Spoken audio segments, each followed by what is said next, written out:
Brain processing ఎట్లా జరుగుతుంది అవి చేయడానికి. సో అందుకని ఆర్పి అనేది మనకి ఇప్పుడు మెయిన్.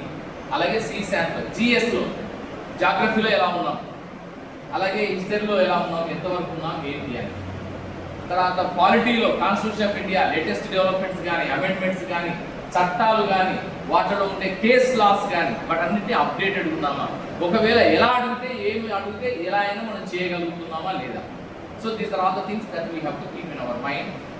కాన్స్టిట్యూషన్ సంబంధించి science and technology, current affairs, books and authors, persons and places in the news, burning topics or top international events or organisations or meetings or sports, ఏదైనా ఎనీథింగ్ దీనికి సంబంధించి ఏదున్నా ఎక్కడెక్కడ ఉన్నామని మనం చూసుకుంటాం.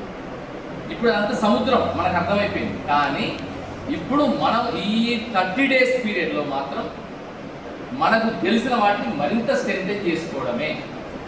స్ట్రెంథనింగ్, రీఇన్ఫోర్సింగ్ అండ్ రిమెంబరింగే ఇప్పుడు మనం చేయాల్సింది. దానికోసం మళ్ళీ చదవాలి. మీరు బహుశా మీరు పుస్తకాలన్నీ చదివిన కొమ్ములు తిరుగుంటాయి. మా అప్పుడు మేము చదివినప్పుడైతే పుస్తకాలు కొమ్ములు తిరిగేది.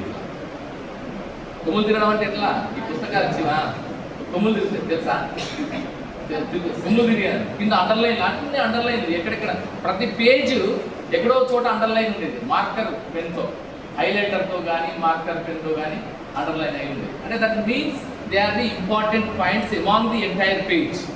ఆ పేజ్ మొత్తం మీద కంటెంట్లో అది గుర్తుపెట్టుకోదగిన టాపిక్ పాయింట్ అనేది మనకు ఒక సింబల్.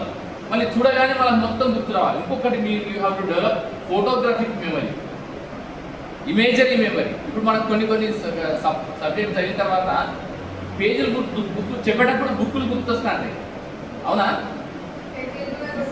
పేజీలు గుర్తొస్తుంటాయి. ఇట్లా అన్నప్పుడు ఆన్సర్కి constitution of India, interstate relations అలాగే కఠిన ఇంటర్స్టేట్ రిలేషన్స్, ఆ బుక్ నువ్వు ఏ బుక్ని అయితే చదివావో ఆ బుక్ పేజీలే గుర్తొస్తాయి. So that much of imprint that should be there in our mind, then only we could able to find everything intact. So అందుకని ఆ ఫోటోగ్రాఫిక్ మెమరీ అంటారు, ఇమేజరీ మెమరీ. ఆ ఇమేజ్ మెమరీ వచ్చిందంటే మీకు ఇక పక్క ఇక క్లియర్ అన్నట్టుగా, అంటే బండగా మీకు గుర్తున్నట్లే. కంటెంట్ గుర్తుపెట్టుకోవడం ఒక పద్ధతి, ఇమేజ్తో గుర్తుపెట్టుకోవడం ఒక పద్ధతి. మ్యాప్ ఒక్కొక్కసారి మనం విషియస్ సర్కిల్ ఆఫ్ పావర్టీ అని ఉంటుంది అన్నప్పుడు దాని మ్యాప్ మొత్తం గుర్తుంటుంది. Unemployment, population, unemployment leads to lower income leads to అవన్నీ మన పావర్టీ లీడ్స్ టు మళ్ళీ మళ్ళీ పాపులేషన్, ఇలా వగేరా. ఇదే విషియస్ సర్కిల్, అది ఒకటి ఉంటుంది మ్యాప్ మనకి. ఆ మ్యాప్ అట్లా ఫిక్స్ అయిపోయినప్పుడు ఇది ఉంటుంది. సో అందుకని మీరందరూ కూడా అట్లా ఒక 30 days, మనం 29 days ఉంది కనుక దాని ప్రకారం చేసుకోవాలి. మీ అందరినీ విజ్ఞప్తి చేస్తూ నిన్న మినిస్టర్ గారిని కలిసాను. ఇప్పుడు నేను చెప్పదలుచుకున్న మెయిన్ మెసేజ్ ఏంటంటే, ఇదేమో ఒక్కసారి మనల్ని మనం వీక్షించుకోవడం, it is a review of the things and making a way forward in the days to come. మనకు మిగతా 29 రోజులు ఏం చేయాలనేది ఒకటి. రెండవది ఏంటంటే, నిన్న మినిస్టర్ గారు పొన్నం ప్రభాకర్ గారు చాలా సంబరపడ్డారు, హ్యాపీగా ఫీల్ అయ్యారు. ఆయన ఇవాళ ఆయన రావాల్సి ఉంది, వేరే అనివార్య కారణాలు రాలేకపోయారు. కానీ ఒకటి చెప్పమని చెప్పారు మీకు, ఏంటంటే మన వాళ్ళు, మన బిడ్డలు, మన పిల్లలు సివిల్ సర్వీసెస్ సెలెక్ట్ అయిన ప్రతి ఒక్కరికి ప్రభుత్వ పరంగా మంచి సాయం చేద్దాం, ఆర్థిక సాయం చేద్దాము. ప్రతి విజేతకి ₹1,00,000, నేను ఆ రోజు చెప్పాను మీకు, ప్రతి విజేతకి ₹1,00,000 కానుక.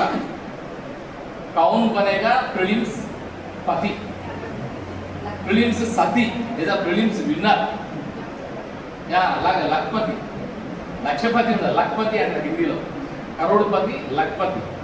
సో అది లాకియర్, మిలియనీర్ అంటారు ఇంగ్లీష్లో. ఆ షో పేరు who will be the millionaire అంటుంది. సో ఇక్కడ ఆయన ఒక సందేశం మీకోసం పంపించాడు. నేను ఆల్రెడీ మన గ్రూప్లో పెట్టాను, ఎంతమంది చూసారో నాకు తెలియదు. బట్ ఒక్కసారి మనం ఆయన సందేశాన్ని, మినిస్టర్ గారు చెప్పిన సందేశాన్ని విందాం. ఒక్కసారి వింటే you will be having an idea. అంటే ఆయన ఎంత సిన్సియర్గా మన వాళ్ళు రావాలి, మన యూత్ తెలంగాణ నుంచి, మెయిన్గా తెలంగాణ నుంచి యూత్ సివిల్ సర్వీసెస్లో కూడా మన వాళ్ళ సంఖ్య పెరగాలి అనేది ఆయన ఆలోచన. ఒక్కసారి అది ఇది కనిపిస్తుందా?